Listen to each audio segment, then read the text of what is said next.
Great. Thanks again to everyone for joining today's webinar and for taking the polls. A special welcome to our French speakers. Please select either English or French at the bottom of your screen for interpretation. If you have any technical questions or concerns during this webinar, send a message to Suzanne, who has Wash behind her. During the use any questions you might have in the chat box on and time for questions and answers. I'm excited to invite you today to this webinar being co-organized by ProWash and Gaia. My name is Nicole Weber, and I'm the director of ProWash. ProWash is funded by BHA and is led by Save the Children. ProWash aims to provide support to implementing partners to strengthen the quality of WASH interventions through capacity strengthening, knowledge sharing, and applied research opportunities. Today, we are really excited to partner with Gaia to bring you this webinar. I'll turn it over to Julie now to introduce herself. Good morning, everyone. My name is Julie Kaler, and I'm the director for the Gender and Youth Activity, Gaia. We are also funded by BHA and implemented by Mercy Corps and Save the Children. We are a ward that's here to support implementing partners to address barriers and challenges that arise when they're working to integrate gender and youth into their emergency and non-emergency food security, nutrition, and resilience programming. So with that, I think we can look at today's agenda. So happy to have everybody here today. We're really excited for the presentation from Jess MacArthur, where we're going to be looking at the links between gender and WASH and how WASH can transform gender norms. So we'll have a presentation for 15 minutes. We're looking at some tools inside qualKit. So an interesting and very useful resource for WASH practitioners and those who are not WASH practitioners as well. We're going to test two of those tools, QSort and PhotoVoice, in breakout rooms, so you can really dig into the meat of that resource, that online resource. We'll have time for questions and responses, and then we'll close with a survey and next steps for how to engage. So I will hand this over to Jess MacArthur, who's going to lead us through the rest of today. Welcome, Jess. Thank you very much, Julie. So again, my name is Jess, and for those of you who I have not had the privilege to meet, I'm in the final months of my doctorate at the Institute for Sustainable Futures based in Sydney.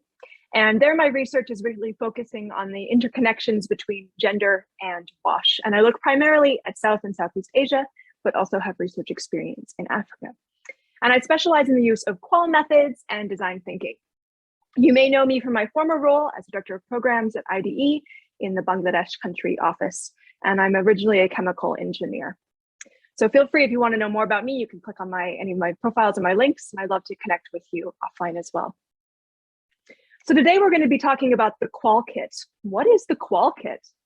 The qualKit was developed at the Institute for Sustainable Futures, and it's funded through the Waterfront Fund of the Australian Department of Foreign Affairs and Trade. And the qualKit emerged out of a desire by the fund partners based in Asia and the Pacific to get better at qualitative research around GESI outcomes in the programs. And so this online portal was developed with lots of tools and lots of techniques and many approaches. And we'll be presenting that to you today throughout this webinar. In our presentation, I'm going to blitz through a few things. So we're going to talk really quickly about the basic foundations of gender equality in the WASH sector. We're going to clarify some foundations of qualitative research and provide some recommendations, or discuss GESI research, how it can be transformative, provide some recommendations, and then finally we'll share the qualKit before moving into some breakout rooms. So let's start here. Gender equality in the WASH sector. Now our work, as many of us know, is guided by the Sustainable Development Goals 5 and 6. We blend these together, and these really make our mandates to move things forward in our world. And often we think that improvements in gender equality can lead to better water, sanitation, and hygiene outcomes. Maybe you've even practiced this in your own programs. But in gender transformative WASH, we turn this theory of change around. Here, improvements in WASH can lead to strengthened gender equality. This creates a synergy between improvements in WASH and improvements in equality, back and forth, strengthening one another. Now, such a theory is possible because women and girls are really responsible in many parts of the world for household level WASH. So collection of water, cooking, cleaning, and childcare. Women and girls also have unique challenges related to WASH, such as menstruation and pregnancy. Additionally, the inclusion of women has been shown to lead to more sustainable and effective programs. Maybe you've seen this in your projects as well. But we must be careful not to exploit women. Lastly, and perhaps most importantly, we have a moral obligation in WASH programs to ensure that all people are supported, regardless of their gender and regardless of their identity. I'd like to quickly share two stories from the WASH sector. Maybe you've heard these. If you have, feel free to say in the chat, but I want to share two quickly with you. So our first story is from Mozambique. And in this particular context, hand pumps were installed in communities where people previously collected water from rivers and shallow wells. Now, these existing wells and river points were traditionally used and managed by women, and they were important spaces for women's social interactions. But when the new hand pumps were installed, they were often controlled by men, and women's social interactions during water collection became limited.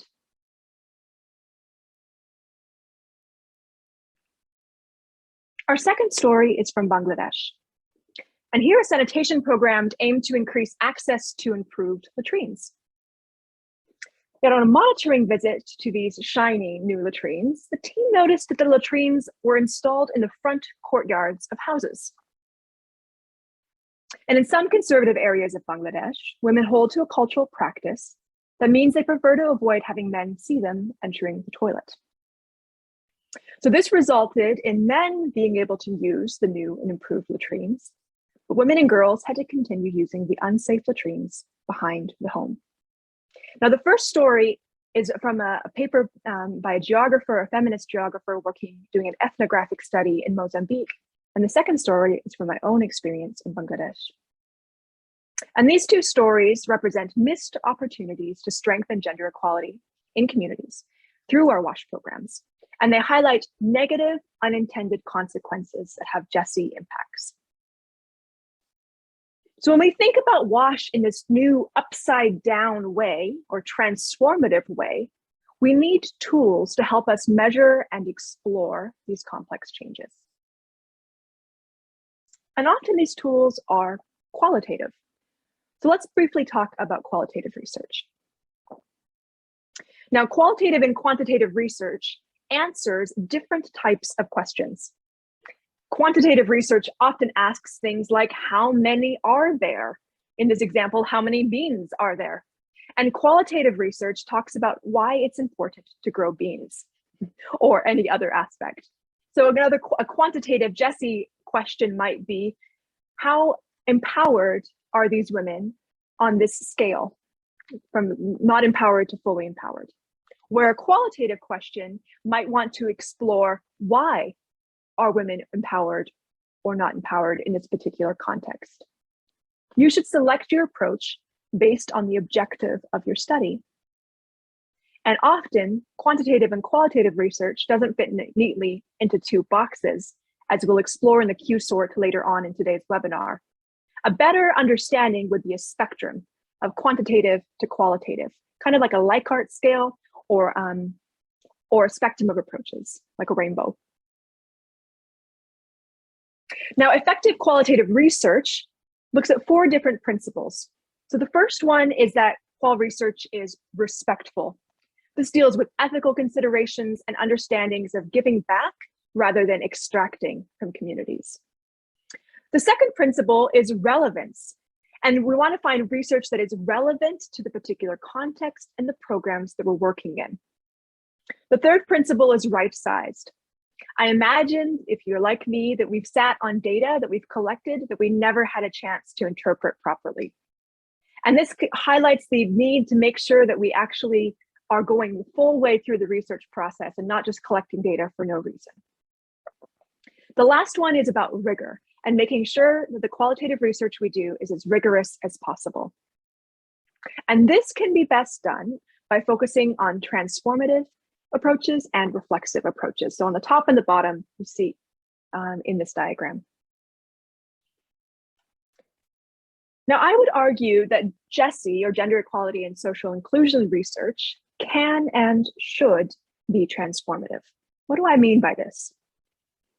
So it's difficult to discuss complex topics like gender equality with participants without creating awareness of gender equality. Another example would be, it's hard to talk about climate change without talking about climate change. And so we see this opportunity to shape, and we have an opportunity to shape how people think about gender equality just through the context of research. Now, in quantitative research, we aim to collect data. We want to document, record, and measure. But in qualitative research, we want to understand and investigate and explore. We want to generate data. When we generate data, we have to think about doing no harm, or doing a do no harm approach. However, I like to think about it as also an opportunity to do more good. A do more good approach is called transformative, and it aims to strengthen gender equality through the research process and from the outcomes of the research as well. So while we're conducting qualitative research, how do we make the whole system more transformative for the participants who join? So let's talk really quickly on that last question, a few recommendations. So ultimately, the qualKit tools and the tools we'll be presenting today are designed to be transformative. So they foster, or they help make gender equality both through the process of using them and from the outputs that come from them. And so the idea is we can use them as an intervention in and of themselves. But we must first think about being effective and inclusive within all 5 stages of the research process. So this includes participant recruitment, participant orientation, the generation of data, interpretation of data, and the use or utilization of the data. And we often don't think about being inclusive, for example, in the data interpretation phase. In many qualitative studies, a researcher will work in an office by themselves to interpret data. But in a transformative approach to research, we would invite that researcher to bring more people around them, and even the participants in the study, to ensure that the interpretation is fair and honest to their own feelings and ideas. So let's move now to the qualKit. So within the Water for Women Fund, there was this wide program, which my doctorate was funded through, and a few other programs were funded through as well. And in that, the Institute for Sustainable Futures created 2 different tools. So one is a quantitative tool called the WASH Gem, and one is the qualitative tool or toolbox called the qualKit. And these 2 tools together help make a wider toolbox of measuring transformative change in the WASH sector. We won't have time to talk about the WASH Gem today, but if you're interested to learn more, feel free to send me a note on LinkedIn and I'd be happy to discuss it with you. Now, the qualKit tools have been curated and piloted through Australian Aid's Water for Women Fund, and they've been curated across Asia and the Pacific. So these have all been tried in different contexts and with different types of participants. They focus on visual and storytelling modes of qualitative research, and the qualKit itself contains nine different approaches. So these 9 approaches, we can think of them as methodologies or overarching ways of doing research. The qualKit also has 16 tools and techniques, which can be used alongside of the approaches. So these include frameworks, activities, and analysis techniques, and they link in to the 9 approaches that I discussed on the previous slide. So we're going to have a chance in just a moment to go into 4 breakout rooms based on your language and your activity of choice. And so in a moment, you'll get an opportunity to select, but I want to give you a bit of background about what those groups will be. So we're going to focus on 2 particular activities today. One is called Photo Voice, which is a photography activity. And the second one is Q methodology, which is a card-based sorting activity. So Photo Voice is a participatory photography activity, which empowers new voices to share perspectives on program outcomes and impacts. And in this particular context, people go and create images, often using their own smartphone cameras, in order to then talk about those photos and learn more about the program. We often use this approach with staff members or field staff members who already have a basic understanding of how to use the technology to avoid any possible distress. And today we're going to narrow in on the data interpretation phase, and we're going to have a chance in the breakout room to put a caption and a title on a pre-selected image, and you'll have a chance to try this. The second approach is called Q methodology, and it's also a participatory activity where respondents will sort different cards into different categories to help understand different attitudes or perspectives. Now, normally this is done in a physical modality where you have a printed card and you can move things around. We have this in a Google form format, so it's a little bit different, but you get an idea of how it works. And so we'll be focusing on the data generation phase today. Now, just one more thing quickly on Q methodology. Normally when we do card sorts, we're putting cards into 3 piles, or we might put them into a ladder of cards in a particular order. In Q methodology, we make it a little bit more complicated by putting it into a pyramid shape. And that allows us to, using quantitative methods, to analyze the data to understand different types or typologies. You might use the word persona or archetype of different types of people that your program might be working with. And this is a way of developing personas to which we can apply different types of interventions. All right, so now is the time to decide if you want to do a Q sort activity or a photo voice activity. And in just a moment, we're going to open the breakout rooms. Once you get into a breakout room, your facilitator will further introduce the activity and share a Google form where you can follow along and conduct the activity on your own. So make sure to be near your computer as we begin. I'll pass it off to the. All right, everyone, welcome back. I'd love to just hear a thumbs up, thumbs down. Feel free to put an emoji. How did that go? Did you have time to finish the exercise? Just say our group got a little bit cut off at the end during the analysis portion. We were just starting to make some points. Okay, no worries. Yeah, that's fine. And in the French sort, we have 5 responses out of 9 participants who could have answered.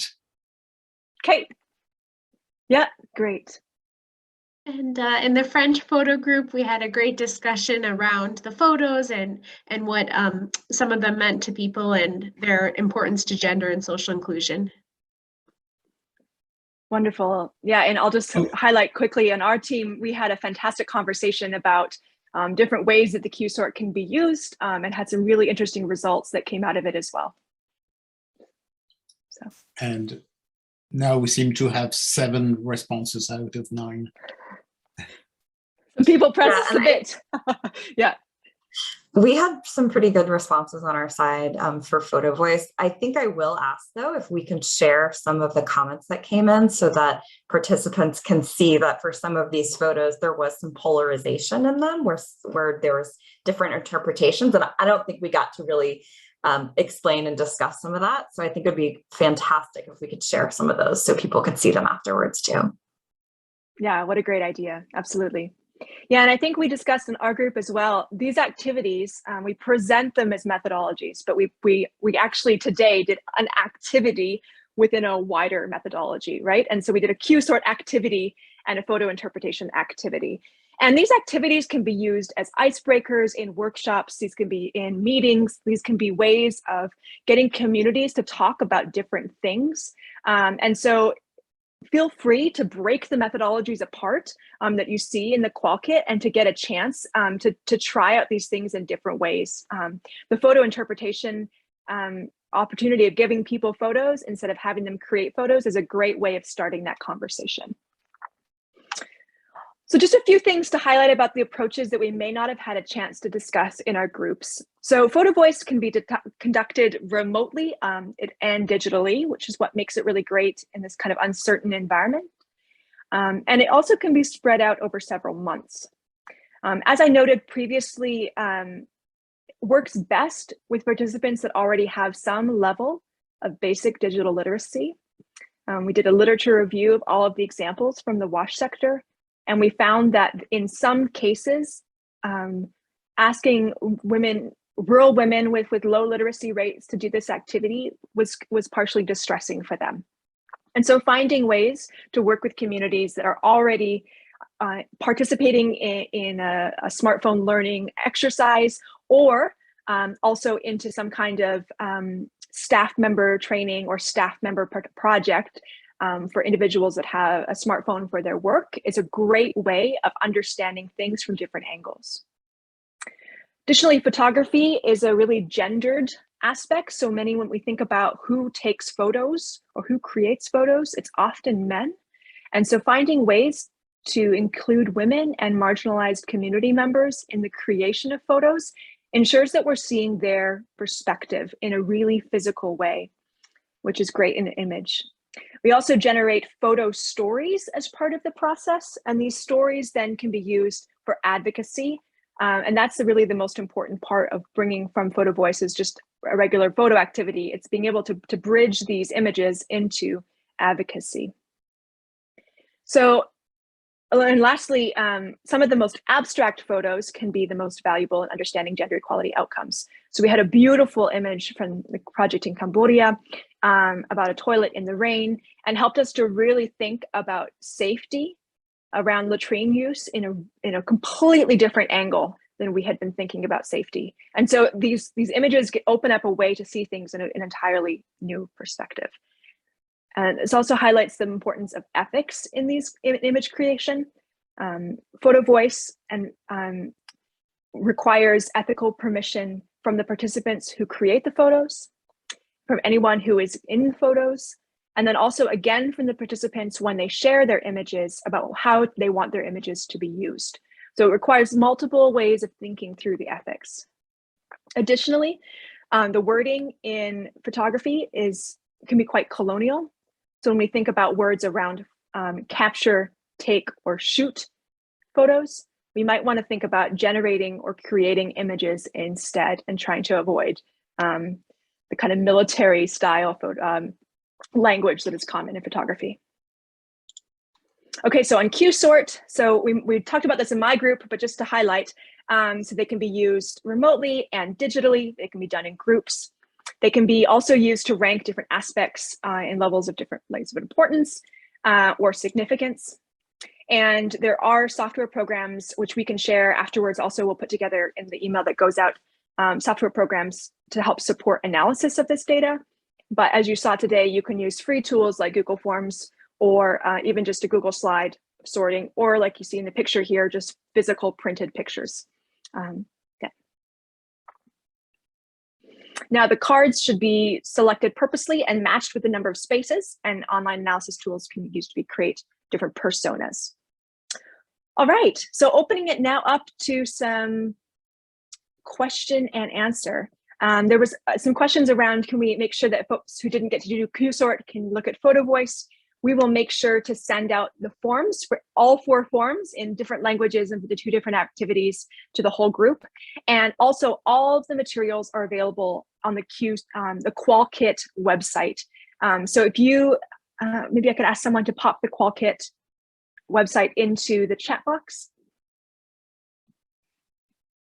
So that we can just make sure that we have everybody has access to it, of all the 9 approaches Thank you very much, Sam. The 9 approaches, the 16 different techniques and tools. We have everything from webinars on thematic analysis to how to create good insights from your data. There are tools on I'm trying to think, data visualization videos, lots of different aspects and things. There's many things to explore and to understand. Other questions?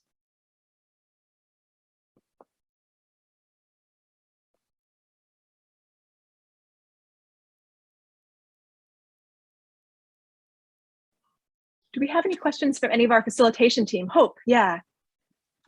Thank you so much, Jess. I just note on the last slide you mentioned for the Q-sort that online analysis tools can help create personas.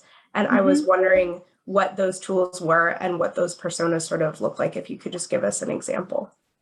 Yeah, so it will just create a cluster of different types, how different types of people responded. So you, it depends on what your input is, but you might get, if you want 5 different clusters of people, it will cluster the responses into this type of group of people responded this way, this group responded this way, and then you would use your qualitative observation data to provide a bit more weight to those and to understand them. So then you might add an image, not of a real person, but a found image, and you might describe that person around their age and what you know from the qualitative side of the data that you created. Yeah, does that help? Awesome, thank you so much. Yeah. Jess, I'm also wondering if you could explore a little bit some of the conversation that we were having in our Q-sort group about how you can use this as a tool to see the different assumptions between, say, your staff and participants that you're working with in order to bring up some of those ways that you might want to redesign or ways that you might want to work with staff. Yeah, you said it, Julie, absolutely. I mean, one of the things is we come with these assumptions that we're all on the same page. And I think even in our own Q-sort, we saw that there were differences in how we responded to some of these questions. And we're not going to try to pull people out. That's not the goal. And that's why we want to look at things at the aggregate level or at that higher level, but we can see where the differences are. And that those differences can help us understand how best to focus training. It might help us to understand what are those main differences between different community members. Yeah. So anything else, Julie, you want to add to that? Just that this is really relevant when you're breaking down age and gender as well. So it's a really relevant tool if you want to work with young men, young women, adolescent girls, adolescent boys, to really understand where, so an example would be an assets activity. So seeing this through the lens of assets they think they need at different stages in their life, right? And doing the same exercise with your staff who are designing the program and who will be implementing the program, as well as the youth who will be participants in the program, and see where that overlaps and where it doesn't. And historically, using qualitative tools just like Q-sort, you often see that actually those youth or those adolescents see the need for the asset earlier than actually your staff might. Even though your staff have been youth and adolescents at different points in their life, it's a great way to really check design as well as bring in that human-centered design lens. Yeah, thank you so much, Julie. That's exactly right. And also just to note, we really want to make sure especially with the Q-sort activity, that we're not highlighting anyone's individually and trying to point at them or poke at them, but just really to focus on creating these higher level understandings. There was a question in the chat about the language of the site. Unfortunately for qualKit, the funding that we had, it's only currently in English. But that is something to continue thinking about in the program. And if there are particular activities, you are welcome, to let us know and we can help. Yeah. Thank you, Nicole. Yeah, absolutely. We can find many of these resources with Jess's help in other languages and help you with some support in French as well as needed. So yeah, definitely reach out to us. Yeah, and there was a question about what's expected from the link. We just want you to know about it. So it was a lot of work to put it together, funded by Australian aid, and often Australian aid and US aid don't necessarily share resources and tools. And the goal is just to cross-learn and to be able to see what other organizations are doing. yeah, and So Jess, I and see that comment of wanting to become more familiar with the tools, and thanks for the great intro. So just wanted to see if we wanted to switch into how do people engage moving forward.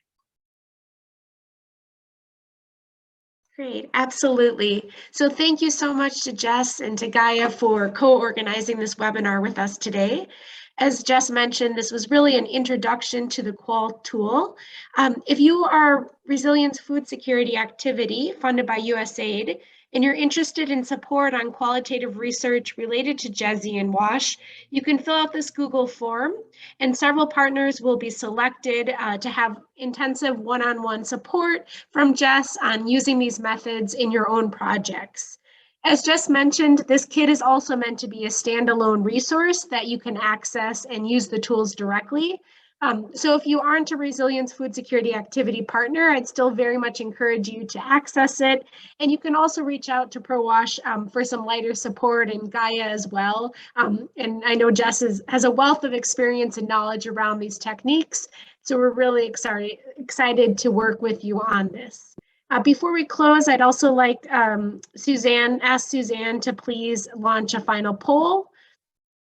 And we'd like to hear from you on, if any, which of the following topics did you feel this session helped you learn more about?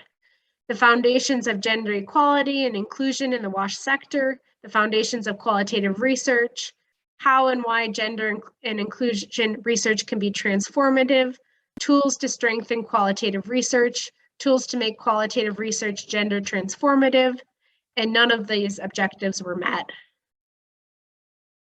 So again, take a minute to complete this poll, and we will be sending out a follow-up email where you can sign up to receive this one-on-one support on using the qualitative qualKit if you are Resilience Food Security Activity.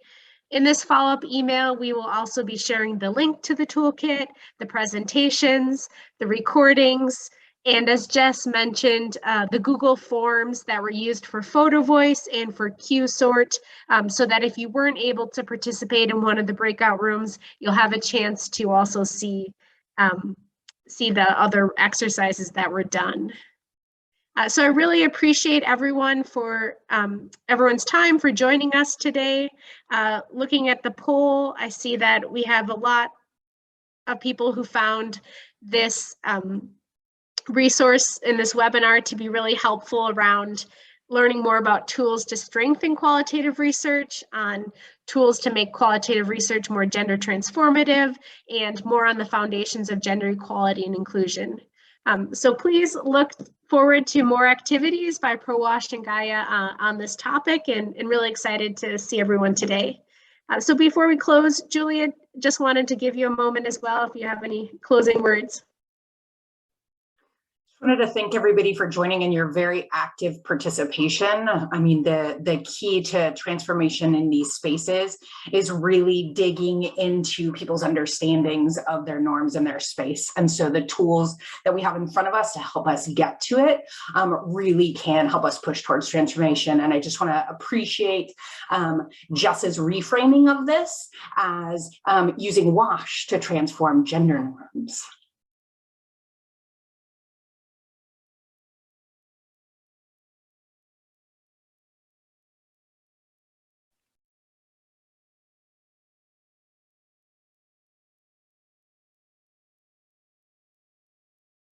We put in the chat the link to the FSN network if you need another way to get a hold of both ProWash and Gaia.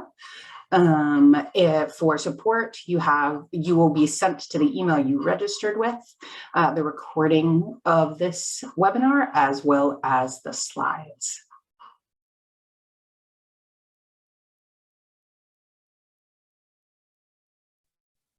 Great, thank you so much and have a wonderful rest of your day.